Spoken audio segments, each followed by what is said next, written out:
person who's going to give the keynote today, Mohammed Abu Agla, Executive Director of Technology and Operations. He's the CIO and CTO of Al Jazeera Media Network.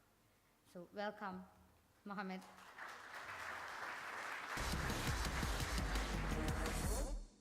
Thank you very much for coming this morning and taking the time to be here with us. I am actually honored to be in front of you presenting.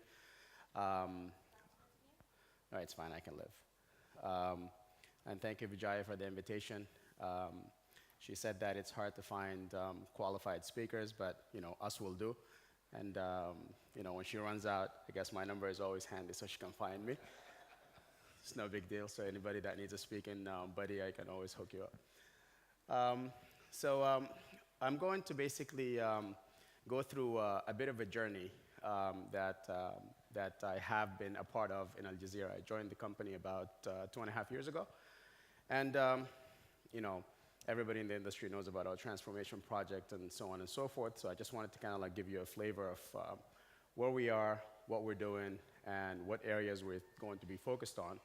And then take you through a summary of what we anticipate our next couple of years will look like. And hopefully you'll find that useful. Al Jazeera Media Network is one of the largest news and factual broadcasters in the world. We've come a long way since we launched from a single studio in Doha, Qatar in 1996 as a pan-Arab news channel. We have grown into a network of 7 broadcast channels and numerous digital platforms. With more than 70 bureaus spanning the world, our coverage is global and available in multiple languages. As we continue to grow, we continue to innovate. We continue to embrace new technology to reach new audiences wherever they are. Our deployment teams have the latest technology to help cover the news, to help tell the story from anywhere in the world, and often in difficult situations.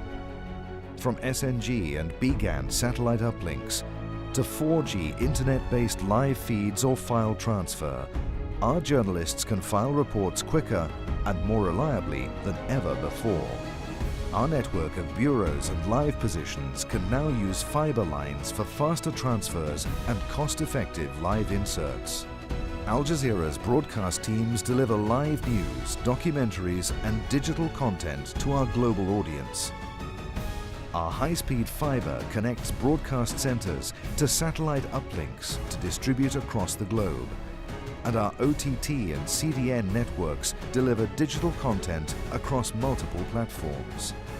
Our consumers can now get the content they want faster than ever. Al Jazeera will continue to grow and continue to be at the forefront of technology in broadcast and digital media delivery.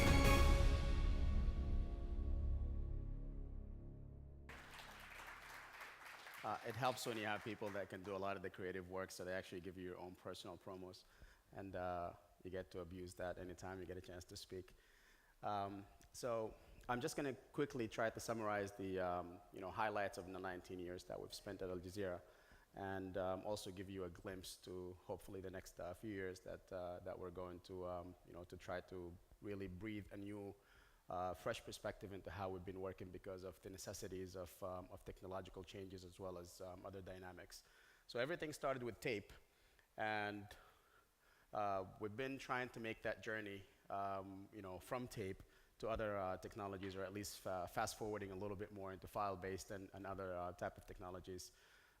In '96, it's tape. In 2006, when we launched Al Jazeera English, it was fully file-based. The channels that were launched after that were obviously fully file-based as well. So the challenge for us, and continues to be partially the challenge, we've made a lot of progress in that, just getting out of tape has been difficult. And I literally mean that because we have offices and bureaus in so many different locations, and in certain locations, because of political reasons or whatever reasons, you are not allowed to actually take your tapes out of the country. So you have to find a way to ship equipment so you can digitize the tapes inside those countries. And then you just make a small mistake, they come and take your equipment, and now you have to start over again. But it's the nature of the business, so that's what we have to do. We continue to try to push forward because we believe that we need to make this progress, like I said, just because we have to support new ideas and we have to support a new generation with content that is going to be completely different than what we have been doing before. Complementary, but different. So that introduces a bunch of new opportunities for us, but it also brings a bunch of new challenges. And what I'm going to talk about today are not really a summary of the projects that we're doing, because those are easy to discuss, and I don't think there is a lot of insight there. So I'm not going to give you a status on the transformation project. I'm rather going to give you some of the challenges that we believe is going to happen or are going to happen to us as a result of this transformation. So why we have to start developing some different thinking and different methodologies for how we're going to deal with our business, just because we've implemented some new technologies and some new workflows and so on and so forth. So the conversation is basically how we're planning to go from tape to cloud. And as I stand before you today, we have some things that are still in tape, and we also have some things that are on the cloud. So we have a transformation that has started, but it's not complete, and we have some lessons learned, or I guess some insights that would be worthwhile to share with you. So specifically, we'll start with the cloud, because that's kind of like the end game for us as far as technological transformation. Obviously, for those that were at IBC, I gave a little talk on again, they ran out of speakers, so that's why I got in. I gave a little talk on cloud specifically, and why I believe it's going to help us in transforming our business, and why it's necessary for a lot of people in our position to have to do that. Specifically for us, we need to have the ability to pull our resources together. Because right now, as the promo said, we have 7 different channels. We've got multiple broadcast centers. And we've made a lot of investments into building capacity as well as building infrastructure in all of these different locations. What ends up happening is that you end up using about 10, 15, 20% out of each location's capacity. And that's because when you build something, you build it for kind of like the worst case scenario. And then that worst case scenario happens maybe once or twice a year. But for the rest of the time, all this stuff is sitting idle. So we have to find a way to pull our resources so we can leverage it in a better way. That would ultimately help us in reducing our cost, increasing our flexibility, and hopefully bring in better services to all the different journalists and the other users within the system. So for us, because of all these different locations, the 70+ locations, plus the traveling workforce that we have, cloud becomes a necessity, not a luxury. It's something that we must enable, just so we can make sure that every person who's a part of the organization feels that they have access to all the resources that they need through this organization, regardless of where they are and regardless of what they're using to access that. So it's very challenging to continue with the model of centralization or the model of siloed systems, so that way everybody has to access certain functions in certain locations and other functions in other locations. So for us, it's very important to make sure that we get everybody access. The benefits for us is obviously the seamless experience for all our users globally. We're trying to make sure that everybody gets that same experience, regardless whether they're in the field, they're in Starbucks somewhere, war zone, office location, supporting stuff from in front of the White House, anywhere.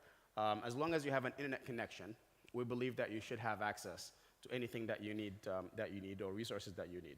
It also gives us a predictable support model, and basically we know exactly what we're going to be paying for throughout the life of the solution, and it allows you to grow whenever or scale whenever you need to, so you can make the resources available to the needs that you have at whatever time that you have these. And ultimately, our belief that the cloud is going to be our solution for business continuity. So I don't talk necessarily about disaster recovery. I talk about business continuity. Disaster recovery would help me come back up after I'm dead. But business continuity will make sure that I'm not actually dead. I have another life. And that's what we're really trying to push ourselves towards. Just different characteristics of the cloud. Nothing will give you 100% uptime. But I think when you round it all the 9 nines or the 6 nines, it was closer to 100. So it's really close to that, just by virtue of having the diversification of different locations. And as you can see, it will give you a lot of the benefits that we talked about. Something that we're implementing as Al Jazeera is called Al Jazeera Integrated Virtual Environment. We call it Jive. And that is basically a private cloud that we're setting up inside of Al Jazeera that will be our IT/broadcast cloud. And the idea is we ultimately believe we're going to end up in this hybrid model where we will have our cloud resources inside our premise, and we're also going to have cloud resources that are going to be hosted on public cloud servers.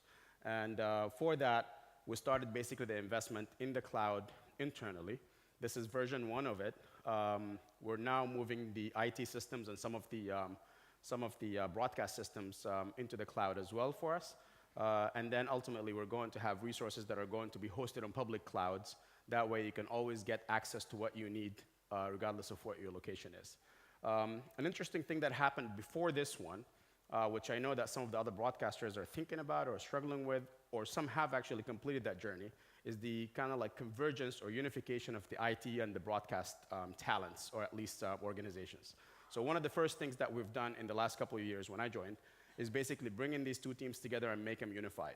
And as we go through the slides, you will understand more about why that actually helped so much in the transformation, because it changes the thinking in the organization from the old way of doing things and things are siloed to a more connected reality for them, so they can actually leverage each other and they work together. For our workplace transformation project, this is basically where we're overhauling everything. This is the project that has been going on for a number of years. I can give you some good news. We actually are making a lot of progress. So that's what I've been told to say. But realistically, we're making a lot of progress. We actually are expecting that we're going to be releasing some different phases of that. One of the challenges that for us, we haven't done upgrades for our ecosystems or different environments in so many years. So that's why when we're doing this transformation project, it is not limited to only technology. We actually have to build new buildings, run new fiber, hire new people, train them, change the workflows for the newsrooms, and so on and so forth. So it's a complete change of how we do things, and that's why it's a bit difficult to get that ultimate result. But we believe that in 2016, you're going to hear a lot of the milestones are actually being coming to fruition. So that was the quick, that's a laser, a quick move through the cloud. That's the private cloud side. On the global media cloud, which is something that I talked about maybe with Vijaya previously, but basically this is it's a very large implementation of network. And basically we have a very large fiber-based IP connectivity in all our offices.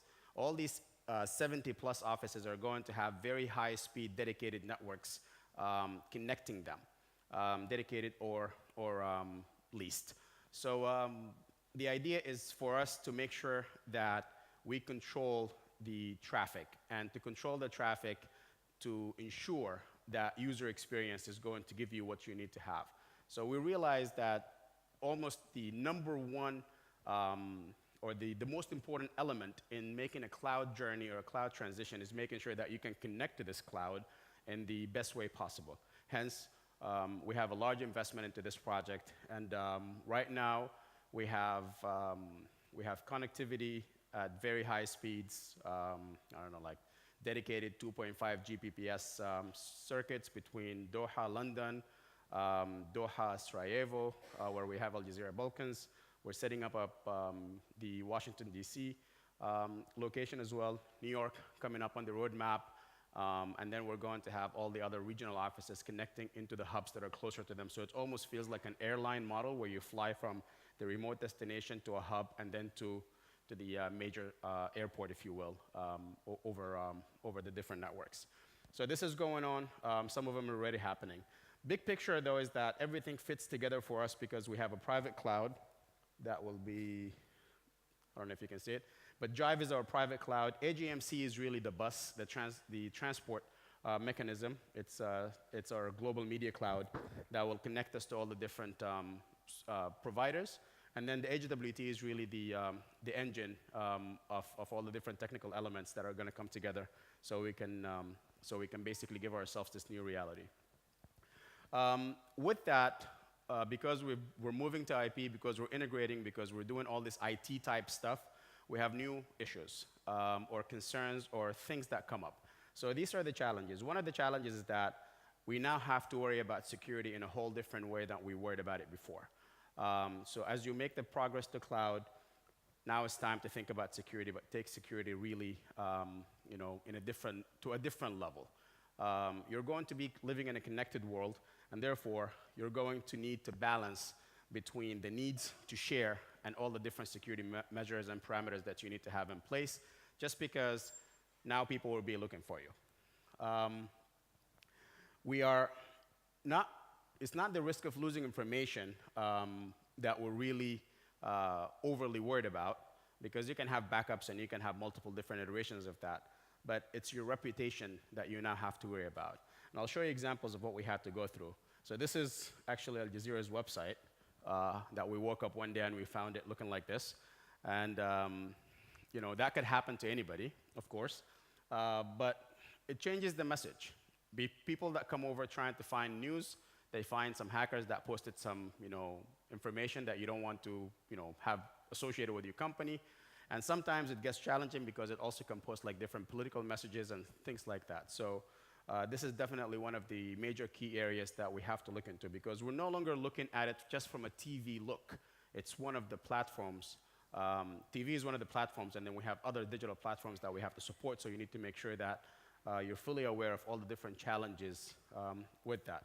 Other organizations that have also gone through these kind of attacks, all of us know about the situation that happened in France, and basically they got hacked, and others are getting hacked. In fact, statistics say that there are only two types of organizations, ones that have been hacked and know it, and ones that have been hacked and don't know it. So you probably need to go and check deeper just to make sure that you're taking the measures that you need to take. Then there is much more on the line for us than basically systems. It's really about human lives. If people are able to get into our systems, that means they will get to know exactly where our people are being deployed. And then, as you can tell, a lot of journalists are getting attacked. So this is something that we take very seriously, and we make sure that we're training them on how to protect themselves. They get stopped at checkpoints, they get stopped at airports, and so on and so forth. So your information lives everywhere now when we make this journey and you have this distributed world. What we are doing at Al Jazeera is we have tried to come up with a strategy that has DoD level, so DoD is Department of Defense, US, level security measures. These are the things that we're trying to implement because we believe it has to be taken that seriously. We have hired some ethical hackers, and we built some in-house products that help us basically in protecting ourselves. And we've developed and continue to push media-specific security training, just so that they understand how to handle different things in different organizations and different areas. On a monthly basis, we receive about 2.4 million legitimate emails and 9.1 million threat emails that we block. So, we get a lot of bad stuff that's coming our doors. Luckily, we're able to stop a lot of it, but, obviously in any organization, some things might slip through. Quickly, I'm going to talk about service management and why we also believe this one area is quite important for us as we make this transformation. When you try to bring all these convergent technologies together, it is no longer about if the technologies and the systems are working together, but it's more about processes and people not stepping all over each other. So you need a mechanism that manages this for you in a very sound way. So therefore, we've implemented a full service management practice. Initially, we started with our IT side, and now we've also bridged that over to our broadcast side. On the service group in Al Jazeera provides about 280 different services to our different users and different journalists. And we have these things cataloged, we have them documented, we have them very specifically delivered because we need to measure them. And if we don't know how to measure them, then it will pretty much be a hobby that we're doing, but we need to show the value. So some of the things that we manage and measure are incidents, patches, releases, and changes. Why are these things going to be completely transforming the way that we work? is because initially or previously, historically, these things had to do only with IT. But as broadcast starts moving more towards a software-based, IP-based type of technology, all these things suddenly start applying. One change that you make will impact a lot of things downstream. So that's why we definitely believe in that. We have a catalog of services for people that can come and order stuff. So we just try to make the user experience as easy as possible. So that way everybody gets the standardized way of service, and it's very, very eloquently actually delivered and measured. Quickly, part of the service management process for us is it will give you an ability to know all your capabilities as a service provider, and it will also allow you to measure the costs associated. So we're moving towards a direction where to support all these different channels and all these different needs, we need to make sure that everybody knows how much what is costing them. So we're able to basically, if you're coming as a journalist trying to do a piece and you're asking for an edit suite, we'll tell you exactly how much that's going to cost you for that time. So then you get to decide whether you want to spend your time smoking outside and then coming back to it, or you really want to get serious and finish it in half an hour and move on to some other stuff. So it's helping us a lot in that process. But it's also, just by managing it and measuring it, is helping us by delivering reduced downtimes or times to repair. So it takes us, we've seen about 30% reduction in the time it takes us to respond and deliver services. The last topic that I want to quickly come over and discuss with you is basically big data. And I know it's a big fuzzy word that people are using, but just a few stats. Every 2 days, we create as much information as we did from the beginning of time until 2003. So that's reality today. Imagine how big that is. 90% of the data in the world was created in the last 2 years. And I've seen some statistics that basically say that a Boeing 737 that travels from Dubai to London generates 250 terabytes of data. So imagine where they store all that kind of stuff. And also sifting through it, because you need to draw a lot of information from that. Different things that people do: 204 emails every minute, million emails, 278,000 tweets, 200,000 photos to Facebook, and so on. 100 hours on YouTube uploaded every minute, and it will probably take you about 15 years without sleep, so you can watch all the videos uploaded in one day. That's what happens with big data. So what does that mean to us? This is an interesting thing that people have been tracking, which is how much time people spend on different devices. And I'm not going to claim that TV has got less viewership, but it is not the device of choice anymore. For most people, the device of choice is mobile, and therefore, that whole mindset has to change. And that's why we need to basically think about how we're going to collect all these different multitudes of data to analyze them. There are 4 things that we'll look for when we're looking for big data: the volume of data, the variety of data, velocity, and veracity. And veracity is really important to us.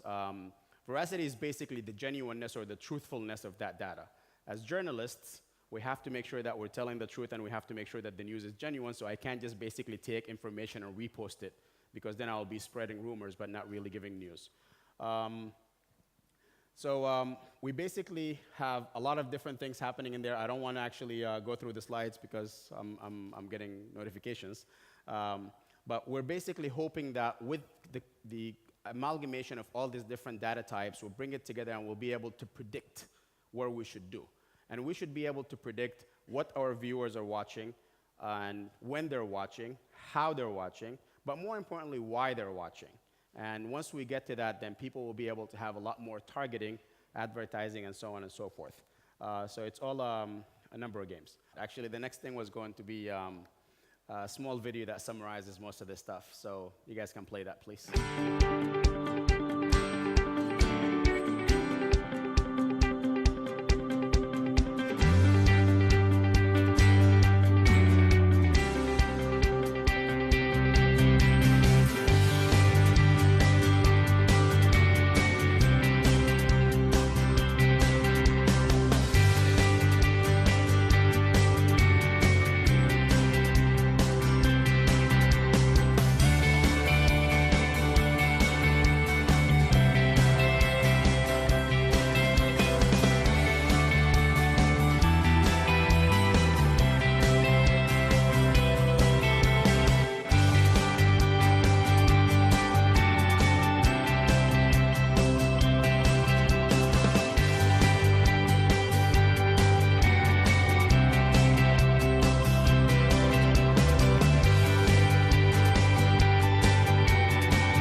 my presentation. Thank you very much for listening.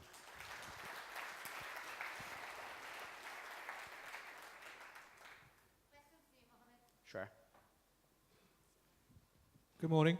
Good morning. It's Dominic. Hi. I just wanted you to reassure everybody that you weren't running that presentation from the Al Jazeera cloud. I assure you this was running from an HP laptop. I wasn't connected to anything that had to do anything to do with us. Can you give us one example of where you're using big data within actual media production? Actually, that's a good question. Thank you for that. So the latest channel that we launched is a full digital channel called AJ+. And for that, we basically use analytics and not only demographic information, but psychographic information. So this basically includes not where you live and your education and stuff like that, but it kind of like collects all your, it does analysis on your social media interactions to understand what kind of things appeal to you. And with that, we use that information, amalgamate it together to figure out what kind of news pieces you would be most interested in. And then we push those on the platforms that you would be more likely to use. So that's one use case that we are deploying and we're using today. Hi. Sure. Thank you for the presentation. You're welcome. Just a quick question regarding the infrastructure investments that you guys are putting. So when you talked about like the fiber connections that you're like installing in the different offices, I mean, I can understand this, like, I mean, it can be like really feasible if you're talking about big cities like London, Washington, but if we're talking about like the war zones or the offices that are really working in remote areas, how is this done, especially considering the fact that the infrastructure itself in the country is really weak? So what do you guys do? Good question. So what we're doing is we basically have, wherever we can find the capability to run fiber, we would run fiber. If we cannot run fiber, then we use satellite feeds. And so it's costly, but it gives you what you need. So in areas like war zones and remote areas, we would have like VSAT stations, or we would have BGANs, or we would have just SNGs, for example, that basically connect these different different users into our network. But everything is coming through back into our private cloud or a public cloud. So the services to them is always a byproduct of the speed that they get, and we try to always work on enhancing that for them. Hi, Jörg Pankow, MCI. In these transition times between broadcast and IT, you're on the hand of these IT security problems. How do you organize the qualification of your staff? Because for these areas, you have to have everything inside your company. And in times of Edward Snowden, it is really a challenge to have all the know-how in your own company. Sure. So that's a loaded question. No worries. So we have to basically work in partnership with HR, for example. We have to work in partnership with other organizations in the country to making sure that we have to check on the people that we give access to. So it depends on your level of access. That's why I said it's the DoD kind of strategy, where they basically have unclassified, classified, secret, top secret plus, and so on. That starts by doing like a data classification project. So you need to understand what information is important and what's the value of that information. And then you determine what people have to have access to that information. There is like a need to know factor that comes into it. And then you determine what kind of security checks you would have to perform on those people. And anybody that does not go through these different parameters would not end up being a domain admin or an admin on anything that we're doing. It is not perfect, but it's what we're doing right now just so we can do assurances. And also, we don't just let it happen haphazardly. Basically, we do checks and balances, and we have sensors in different places. Like I said, I mentioned this before. Basically, I said, if you want to know how to defend, you have to know how to attack, which is the reason why we hired ethical hackers. They understand the mindset. They understand what people are capable of doing. They understand what types of things people are going to try to do to attack you. So they're defending from an understanding perspective. We're not just buying equipment and throwing hardware and stuff like that, into every solution or into trying to solve the problem. Some problems are solved in completely different, different ways, and that's why we try to basically see if we can sit down with all the different groups, with legal, with finance and HR and stuff like that, quantify our information, understand what's important and what's not important. There are some organizations that have a tendency to basically say everything is important, so don't touch anything, which is a fallacy. So we had to sit down and really explain how things need to work, and ultimately we ended up with groupings and classifications for the different types of people that have different access. And the more access you get, the more monitoring we put on you. Thank you, guys.